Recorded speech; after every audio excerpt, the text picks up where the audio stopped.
कई ऐसे लोग हैं जो बरसों पहले यहां आए और यहीं के होकर रह गए। ऐसे ही हैं गुजरात के कच्छ इलाके में रहने वाली सिद्दी जनजाति, जो करीब 500 साल पहले अफ्रीका से यहां आए। आज ये पूरी तरह भारतीय हैं।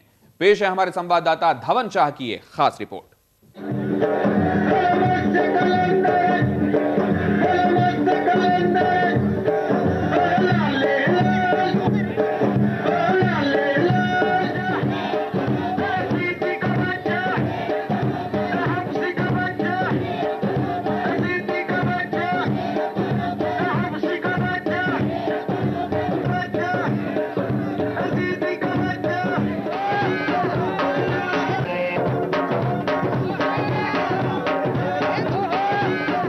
ये गुजरात का कच्छ इलाका है, जहां करीब 500 साल पहले आकर बसी ये जनजाति आज भी अपनी परंपरा को सहेज कर रखे हुए है।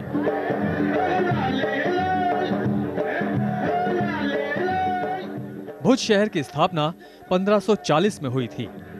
तभी सिद्दी लोग यहां आकर बस गए थे। कच्छ में ये लोग ज्यादातर सिपाही थे। इनकी बहादुरी और वफादारी के किस्से खासे मशहूर हैं। सिद्दियों के रहन सहन और त्योहारों पर इनकी संस्कृति की गहरी छाप है। अरबी समुद्र में जो जहाज आते थे उसमें सिद्दी आने लगे। हमारे कच्छ के व्यापारी अफ्रीका से साथ व्यापार करते थे, उनके जहाज थे, उसमें भी सिद्दी यहाँ आके मांडवी, मुंद्रा, जखौ ऐसे बंदरों पे सिद्दी रहने लगे। अफ्रीका में विदेशी शासन के दौरान हबशी लोगों को बतौर गुलाम इस्तेमाल किया जाता था। उनकी खरीद फरोख्त होती थी। व्यापारी इन हबशियों का इस्तेमाल जहाजों की सुरक्षा के लिए किया करते थे। अफ्रीकी देशों से भारत के तटीय इलाकों में रहने वाले लोगों के व्यापारिक संबंध थे। इसी संपर्क की वजह से गुजराती व्यापारियों के साथ हबशी भी कच्छ में आकर बस गए। यहाँ आकर बसे ये हबशी यहीं के होकर रह गए। अब ये पूरी तरह भारतीय हैं। बस फर्क है तो इनकी शक्ल सूरत में। इन सिद्दियों की सरकार से नाराजगी है। वजह, कच्छ में इन जनजातियों को पिछड़ी जाति का दर्जा नहीं दिया जाना। इतने सालों के बाद भी हम लोग आज की तरह बिल्कुल मजदूर की तरह ही रहते हैं।